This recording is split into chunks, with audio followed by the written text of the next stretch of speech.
क्या होगा जब कुछ वैज्ञानिक बार बार टाइम ट्रेवल कर पास्ट इवेंट्स को बदलने लगते हैं, मगर उन्हें पता नहीं था कि इस अनंत ब्रह्मांड में सिर्फ एक हमारा ही यूनिवर्स नहीं है, बल्कि हमारे जैसे हजारों लाखों पैरेलल यूनिवर्सेस भरे पड़े हैं, जिनमें से हर एक यूनिवर्स में रियलिटी अलग अलग होती है। अब क्या वे स्पेस टाइम के इस जंजाल से निकल भी पाएंगे? चलिए शुरू से जानते हैं latest time travel sci-fi movie में। कहानी की शुरुआत सोफी और मैल्कम से होती है, जो कि अपनी एक बेटी राइली के साथ काफी खुश रहते थे। मगर वो वक्त बीत चुका जहां अब 1 साल बाद सोफी अकेले उठती है, क्योंकि आज से पूरे 8 महीने पहले उसके पति मैल्कम की एक एक्सीडेंट में मौत हो गई थी। दरअसल मैल्कम एक वैज्ञानिक था, मगर एक दिन जब मैल्कम अपने एक और साथी वैज्ञानिक जब्बीर के साथ रोड क्रॉस कर ही रहा था, तभी एक आदमी डार्बी, जिसने की शराब पी हुई थी, उसने मैल्कम पर गाड़ी चढ़ा दी, जहां से सोफी अब किसी तरह से अकेली ही अपनी बेटी राइली को पाल रही है,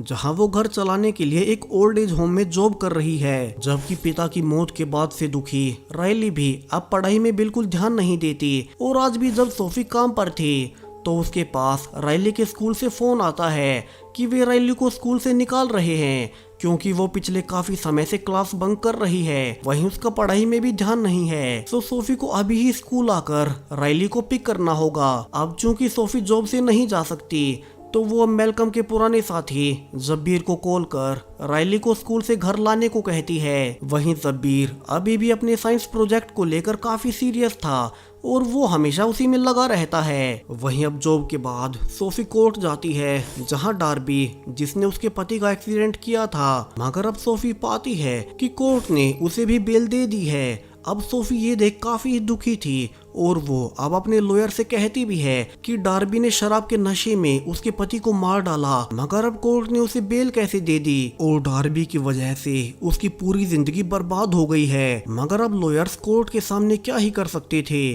अब यहाँ से सोफी अब इन सब को भुलाने का फैसला करती है, और चूंकि राइली अभी अपने पिता को मिस करती रहती है, तो वो उसे खुश करने के लिए अब उसके बर्थडे पर उसके सारे ही दोस्तों को बुला लेती है। मगर राइली तो जैसे उनसे मिलना ही नहीं चाहती थी। अब सोफी की लाइफ मैल्कम के जाने के बाद से बिल्कुल बर्बाद हो चुकी है, जहां पहले उसने अपने पति को खोया, जिसके बाद से उसकी फाइनेंशियल सिचुएशन खराब होती चली गई। वहीं अब तो उसकी बेटी भी अपनी लाइफ को खराब कर रही है, और अब यही सब सोफी जब्बीर को बता रही थी। अब ये सब सुनने के बाद जब्बीर सोफी को अपने बारे में बताने लगता है, जो कि मिडल ईस्ट से था, और जब वो बहुत छोटा था और अमेरिका नहीं आया था, तब उसके देश में अचानक से डिक्टेटर रूल लागू हो गया, और गवर्नमेंट ने उन लोगों को मारना शुरू कर दिया जो कि उनके रूल के खिलाफ थे। और इसी बीच एक दिन जब जब्बीर स्कूल में था, तब उसके पीछे से उसके पूरे ही परिवार को मार डाला गया, और वो खुद भी इसीलिए बचा क्योंकि वो उस दिन स्कूल में था, जिसके बाद वो अमेरिका भाग गया।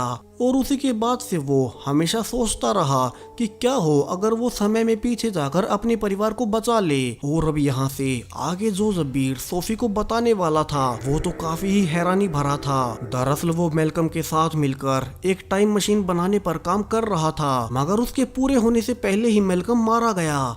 मगर जब्बीर ने उसके बावजूद हार नहीं मानी, और अब फाइनली उसने एक टाइम मशीन बना ली है। अब यहाँ से जब्बीर सोफी को अपनी टाइम मशीन दिखाता है, और कहता है कि अभी ये इतनी पावरफुल नहीं है कि मेरे बचपन जितने पास्ट में जा सके, मगर चूंकि मैल्कम को मरे सिर्फ 8 महीने ही हुए हैं, तो वे मैल्कम को बचा सकते हैं, और इसी के साथ वे इस टाइम मशीन को पहली बार टेस्ट कर पाएंगे। अब जब्बीर की ये बातें सुन सोफी को यकीन नहीं होता कि कोई पास्ट के इवेंट्स को भला कैसे बदल सकता है। मगर जब्बीर के अनुसार यह मशीन खुद उन्हें पास्ट में नहीं ले जाएगी, बल्कि वे इसकी मदद से पास्ट में मौजूद किसी भी शख्स को टाइमलाइन से हटा सकते हैं। और अगर वे मैल्कम के एक्सीडेंट के आरोपी डार्बी को ही एक्सीडेंट के समय से पहले मार दें, तो मैल्कम कभी मरेगा ही नहीं, और उसके लिए उन्हें बस मैल्कम की एक्सीडेंट से पहले की कोई फोटो चाहिए, जिससे कि वे उसकी डिटेल्स और उसकी लोकेशंस मशीन में डाल सके। यानी कि अगर उन्हें मैल्कम को बचाना है, तो उन्हें पास्ट में डार्बी को मारना होगा। अब इसके लिए सोफी तैयार नहीं थी, और वो भला अपने पति को बचाने के लिए किसी और की जान कैसे ले सकती थी। तो अब वो इस पर और सोचने का कहकर अपने घर आने लगती है, मगर अब रास्ते में उसे फिर से डार्बी शराब के नशे में अपने परिवार से लड़ते हुए मिलता है, और यहाँ से सोफी समझ चुकी थी कि डार्बी उस इंसिडेंट के बाद से अभी तक सुधरा नहीं है। तो वो अब अगली ही सुबह शब्बीर के पास जाकर पास्ट में ही डार्बी को मारकर मैल्कम को बचाने को कहती है। अब यहाँ से उन्हें डार्बी के पास्ट की कोई लोकेशन और फोटो चाहिए थी और वो उन्हें उसके सोशल मीडिया अकाउंट से मिल भी जाती है। उस वक्त की फोटो जब तक मैल्कम का एक्सीडेंट नहीं हुआ था। अब यहाँ से शब्बीर डार्बी की लोकेशन और वो तारीख मशीन में डाल देता है और फाइनली पहली बार मशीन को ऑन करता है। मगर अब सारी ही प्रोसेसिंग के बाद आखिर में मशीन से धुआं निकलने लगता है। अब शब्बीर इसे काफी हैरान था क्योंकि अब तक का सारा प्रोसेस सही से हुआ था। मगर अब तक सोफी को लगने लगता है कि टाइम ट्रेवल जैसा कुछ नहीं होता और ये कहकर कि मुझे तुम्हारी बातों में आना ही नहीं चाहिए था, वो वहाँ से जाने लगती है। वहीं शब्बीर अब उसे समझाने की कोशिश कर ही रहा था कि इसी बीच सोफी का फोन नीचे गिर जाता है। मगर जब वो उसे उठाती है तो वो पाती है कि अब सरप्राइजिंगली उसके पास मैल्कम का फोन आ रहा है और सोफी यहाँ से समझ चुकी थी कि टाइम मशीन ने अपना काम कर दिया है। तो वो जल्दी से भागकर उसी पार्क में जाती है जहाँ मैल्कम हमेशा से उसकी बेटी के साथ खेलता था और यहाँ वो पूरे 8 महीने बाद अपने पति को जिंदा देख काफी ही ज्यादा खुश थी। वहीं शब्बीर भी खुश था कि उसकी टाइम मशीन फाइनली काम कर गई। तो वो अब इससे समय में और पीछे जाकर अपने पेरेंट्स को बचाने के लिए अपग्रेड करने पर काम करने लगता है। मगर अब सोफी और शब्बीर दोनों ही पाते हैं कि पास्ट में एक इवेंट के बदलने से अब पूरी रियलिटी ही बदल चुकी है, जहां इस नई रियलिटी में कभी मैल्कम मरा ही नहीं। वहीं इसके बारे में सिर्फ उन दोनों को ही पता है, जबकि बाहर की पूरी दुनिया के अनुसार कभी मैल्कम मरा ही नहीं था। और इससे शब्बीर अब इसी कंक्लूजन पर पहुंचता है कि चूंकि पास्ट के इवेंट्स को बदलते वक्त वे दोनों उसी रूम में थे, तो इसीलिए पिछली टाइमलाइन सिर्फ उन दोनों को ही याद है। वहीं बाकी सबको पिछली टाइमलाइन के बारे में कुछ भी याद नहीं है। वहीं वे इस बारे में मैल्कम को भी अभी कुछ नहीं बताते। मगर चूंकि इतने समय बाद सोफी के पास फिर से मैल्कम था, तो वो अब इन सब पर ज्यादा ध्यान न देकर अब उसके साथ अच्छे से टाइम बिताना शुरू करती है, जहां वो अपनी फैमिली के साथ काफी ही ज्यादा खुश थी। मगर अब कुछ ही दिनों बाद जब सोफी अपने ऑफिस पहुंचती है तो वो पाती है कि अब इस नई टाइमलाइन में वो यहाँ काम करती ही नहीं। और यहाँ से सोफी समझ जाती है कि बेशक से उन्होंने पास्ट में एक इवेंट बदली थी, मगर उससे अब कई सारी चीजें बदल चुकी हैं। तो वो अब घर जाकर मैल्कम को सारी सच्चाई बता देती है कि शब्बीर के साथ मिलकर जिस टाइम मशीन पर मैल्कम काम कर रहा था, उन्होंने उसे पूरा कर मैल्कम को बचाया था, वरना वो तो आज से 8 महीने पहले ही एक एक्सीडेंट में मर चुका था। अब ये खबर मैल्कम के लिए भी काफी बड़ा झटका थी। तो वो अब शब्बीर के घर जाकर उस मशीन के बारे में पूछने लगता है। वहीं शब्बीर अब दोनों को कहता है कि चूंकि उन्होंने मैल्कम को सेफली बचा लिया है, तो क्यों ना वे इसका इस्तेमाल पास्ट में बड़ी बड़ी इवेंट्स को बदलने में करें। मतलब कि अगर वे पास्ट में ही सभी टेररिस्ट को मारना शुरू कर दें, तो वे इससे बहुत सारी जानें बचा सकते हैं, जिन जिन लोगों को उन टेररिस्ट ने मारा था। मगर सोफी इसके लिए तैयार नहीं थी और वो कहती है कि अभी उन्हें भी नहीं पता कि पास्ट में एक इवेंट के बदलने से रियलिटी कितनी ज्यादा बदल सकती है। वहीं सोफी के अनुसार उसे लगता है कि जैसे ही वे समय में कोई इवेंट बदलते हैं, तो उनकी चेतना किसी दूसरे पैरेलल वर्ल्ड में उन्हें पहुंचा देती है, जिसमें इवेंट्स उनके अनुसार हुई हो। अब पैरेलल वर्ल्ड थ्योरी के बारे में सुनकर शब्बीर भी परेशान हो उठता है और वो कहता है कि ऐसा सच में भी हो सकता है। और जब उन्होंने पास्ट में डार्बी को मारकर मैल्कम को बचाया था, तो ऐसा भी हो सकता है कि वे किसी दूसरे पैरेलल यूनिवर्स में आ गए हों, जिसमें डार्बी मारा गया और मैल्कम कभी उस एक्सीडेंट में मरा ही ना हो। वहीं सोफी के अनुसार बार बार नई रियलिटी में लोगों का बिहेवियर भी चेंज हो जाता है, तो इसकी क्या गारंटी है कि जिन्हें वे बचा रहे हैं वे भविष्य में कुछ गलत नहीं करेंगे। अब यहाँ से तीनों के ही सामने बड़ी मुसीबत खड़ी हो चुकी थी कि क्या वे टाइम ट्रेवल से इवेंट्स को बदल अपने ही यूनिवर्स में रियलिटी को बदल रहे हैं, या फिर वे हर बार एक नए पैरेलल यूनिवर्स में चले जाते हैं। अब इसका जवाब कि क्या वे पैरेलल यूनिवर्स में शिफ्ट हो रहे हैं या वे अपने ही यूनिवर्स में रियलिटी को चेंज कर रहे हैं, हमें बाद में पता चलेगा। वहीं घर जाकर सोफी अब डार्बी के परिवार के बारे में ऑनलाइन ढूंढने लगती है कि वे अब कैसे हैं, क्योंकि मेलकम के मरने के बाद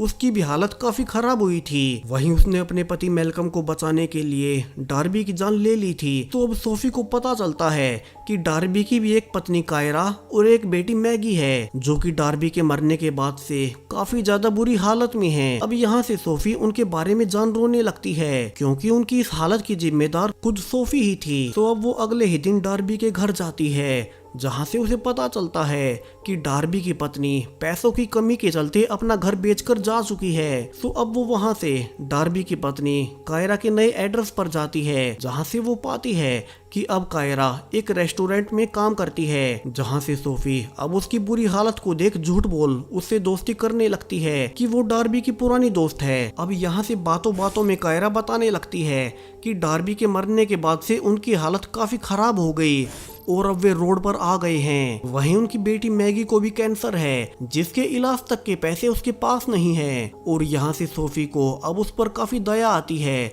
और वो उसे अपने घर डिनर के लिए इनवाइट करती है। वहीं वो घर जाकर अब सब कुछ मेलकम को बता देती है। अब जब शाम को कायरा अपनी बेटी के साथ डिनर पर आ चुकी थी, तभी जबीर कायरा को सोफी के घर देख काफी ही परेशान हो उठता है, क्योंकि उन्होंने ही अपनी टाइम मशीन से डार्बी को जान से मारा था। तो वो अब सोफी को कायरा से ना मिलने के लिए कहने लगता है, मगर सोफी कहती है कि वो अपने पति के बिना बच्चों को पालने का दुख जानती है, तो वो कायरा को उसके हाल पर नहीं छोड़ सकती। तो उन्हें कैसे भी करके उसकी मदद करनी होगी, वरना उसके दिल पर हमेशा के लिए बोझ बना रहेगा। अब यहाँ से सब एक साथ डिनर करते हैं, जहाँ से कायरा अब फिर से सबको बताती है कि डार्बी की मौत के बाद उसके पास कुछ नहीं बचा, क्योंकि एक आदमी ने उनसे फ्रॉड किया और उनकी सारी संपत्ति हथिया ली। वहीं अब तो उसकी बेटी मैगी भी कैंसर से मर रही है, जिसके बाद सोफी को काफी बुरा लगता है। वहीं राइली की अब तक मैगी से काफी अच्छी दोस्ती होने लगी थी। अब कायरा के जाने के बाद जबीर कहता है कि उन्हें सच में कायरा के लिए कुछ तो करना होगा। सो इसके लिए अब वे अगले ही दिन फिर से टाइम मशीन के पास मिलते हैं, जहां से मेलकम ने कायरा की सारी हिस्ट्री निकाल ली थी। और वो कहता है कि जब डार्बी की मौत हुई तब एक आदमी ने धोखा करके कायरा की सारी संपत्ति हड़प ली। तो अगर वे पास्ट में जाकर उस आदमी को ही जान से मार दे तो शायद से कायरा बैंकरप्ट नहीं होगी। मगर सोफी के अनुसार वे किसी को भी ऐसे ही नहीं मार सकते, और क्या पता फिर से पास्ट में कुछ चेंज करने से उनकी रियलिटी में क्या क्या बदल जाए। हालांकि यहाँ सबीर फिर से कहता है कि वो इस मशीन को अपग्रेड कर रहा है ताकि पूरे 30 साल पास्ट में जाकर अपनी फैमिली को मरने से बचा सके। तो रियलिटी तो तब भी बदलेगी ही, तो उन्हें अभी मशीन को और यूज करके देखना चाहिए। मगर अब भी सोफी ना कहकर वापस आ जाती है। वहीं अब अगले कुछ दिनों तक सोफी कायरा से मिलती रहती है। वहीं उसकी बेटी राइली भी अब तक कायरा की बेटी मैगी की काफी अच्छी दोस्त बन चुकी थी, जो कि अब हर रोज एक दूसरे के साथ खेलती हैं।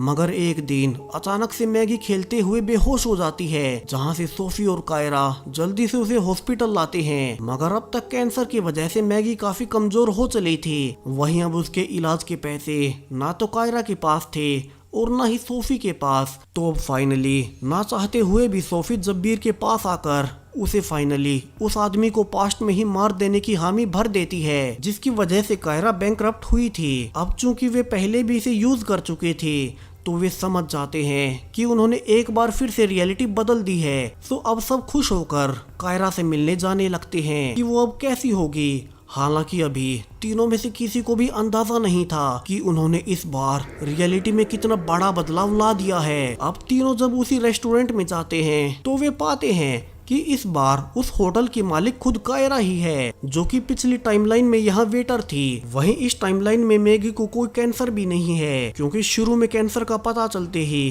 पहली स्टेज पर ही कायरा ने उसका इलाज करवा लिया। हालांकि इस टाइमलाइन में कायरा और मैगी अब दोनों ही इन तीनों को नहीं जानती। वहीं अब ये सब जान तीनों ही काफी ज्यादा खुश थे कि उनकी वजह से अब कायरा परेशान नहीं है, और वे वहीं लंच करके अपनी बेटी राइली को स्कूल से पिक करने के लिए निकल पड़ते हैं, जहां दोनों को ही सुकून था कि अब फाइनली उनकी लाइफ में कोई भी प्रॉब्लम नहीं बची है। मगर उन्हें अंदाजा तक नहीं था जो कुछ उन्हें जल्द ही पता चलने वाला था, जहां दोनों जब राइली के स्कूल जाकर उसके बारे में टीचर से पूछने लगते हैं, तो अब शॉकिंगली टीचर के अनुसार वो किसी राइली को जानती ही नहीं। वही राइली ही क्या, वो तो अब उन्हें भी नहीं जानती थी। और यहाँ से दोनों घबरा जाते हैं कि राइली फिर गई कहाँ, और तभी उन्हें याद आता है कि टाइम ट्रेवल से उस आदमी की जान लेने के बाद से रियलिटी चेंज हो चुकी है और उसके बाद से उन्होंने राइली को देखा भी नहीं है। वहीं अब तो उनका घर भी पूरी तरह से बदल चुका था। तो अब दोनों को ही राइली की चिंता होने लगती है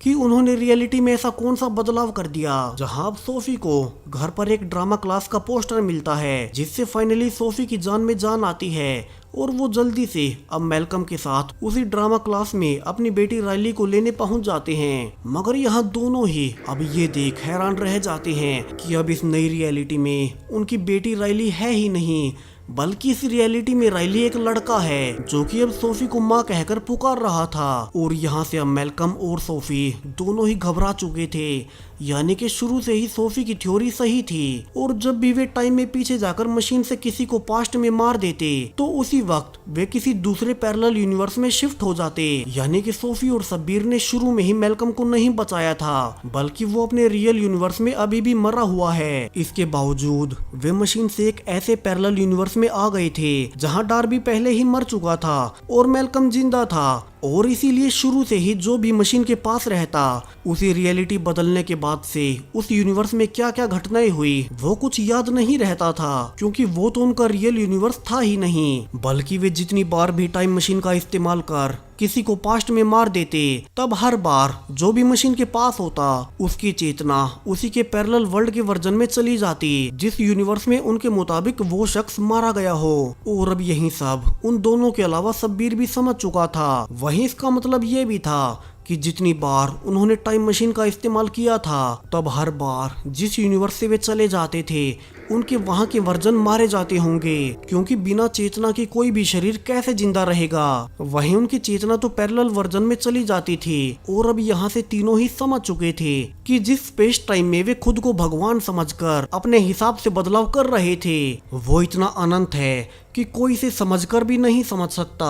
और अब आखिर में सब यही फैसला करते हैं कि चूंकि अब तक शब्बीर ने मशीन को अपग्रेड कर लिया था और अब वो 30 साल तक पास्ट में जा सकता है, तो वे अब शब्बीर से कहते हैं कि वे दोनों पास्ट रियलिटी को याद नहीं रखना चाहते, तो वे मशीन वाले रूम में नहीं रहेंगे और बाहर चले जाएंगे। जिसके बाद शब्बीर पास्ट में जाकर अपने पेरेंट्स की मौत को टाल देगा, जिसके बाद हर एक बार की तरह वे एक नई रियलिटी, एक नए यूनिवर्स में होंगे, जिसमें शब्बीर के ना कभी पेरेंट्स मरेंगे और ना ही वो कभी अमेरिका आएगा। वहीं मैल्कम और सोफी उसे कभी जानेंगे ही नहीं, तो ना कभी वे टाइम मशीन बना ही पाएंगे। वहीं उस यूनिवर्स में सोफी और मैल्कम को पुरानी लाइफ याद नहीं होगी, तो वे बिना किसी गिल्ट के रह पाएंगे कि उन्होंने अपने ही कई सारे वर्जन्स को कई सारे यूनिवर्सेस में गलती से मार डाला है। और वहीं अब सिर्फ शब्बीर ही होगा जिसे कि पिछली हर एक रियलिटी के बारे में सब कुछ याद रहेगा, मगर वो तो अपने देश में अपने घर वालों के पास होगा। और यहाँ से शब्बीर अब ऐसा ही करता है और इसी डार्क एंडिंग के साथ ये कहानी यहीं खत्म हो जाती है। सो वीडियो के बारे में अपनी थ्योरीज को कमेंट्स में बताएं और इसे लाइक जरूर से करें। बाकी ऐसे ही लेटेस्ट साईफाई कंटेंट के लिए देखते रहें वी टॉक्स। Thank you.